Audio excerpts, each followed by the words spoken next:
சொல்லிட்டேன்.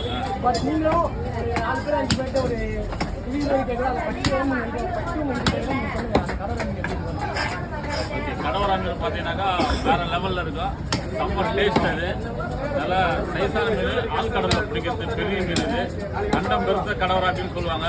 வேற லெவலில் இருக்கும். அது போன்லெஸ் பண்ணி அப்படியே சிப்ஸ் மாதிரி சாப்பிட்லாம். எல்லாம் குழம்பு வச்சாலும் ட்ரை பண்ணலாம். எல்லாத்துக்கும் ஒர்க்கான மீன். ஃபிஷ்ஷுங்கிறது செம்மையாக இருக்கும். வேற லெவல். பெரியவங்கலேருந்து சின்னவங்க வரையிலும் தாராளமாக சாப்பிடலாம். செம்ம மீன். கண்டிப்பாக மிஸ் பண்ணாமல் வாங்கி சாப்பிடுங்க. ரொம்ப டேஸ்டாக இருக்கும். சாப்பிட்டு நீங்கள் கமெண்ட்டில் சொல்லுங்கள். சரிண்ணா, எனக்கு ஒரு சின்ன இதுவே வஞ்சிரம் பெஸ்ட்டா கடவுளா பெஸ்ட்டா? ரெண்டுமே பெஸ்ட்டா. இது ரெண்டும் பெஸ்ட். பெஸ்ட்டு ரொம்ப வஞ்சரமாக குவாலிட்டியான மீன் தான். மக்களுக்கு நிறைய ரீச் ஆன மீன் வந்து வஞ்சரம். ஆனால் வஞ்சரத்தோட டேஸ்ட் கடவரம். கடவுளை டேஸ்ட் ஆனால் மக்களுக்கு தெரியாது. இந்த கடவுளை வாங்கி சாப்பிடுங்க. வஞ்சரமே அவுட்டு கடவுளா. வஞ்சரமும் நல்லா இருக்கும், கடவரம் நல்லா இருக்கும். ஆனால் கடவரம் டேஸ்ட் அதிகம்.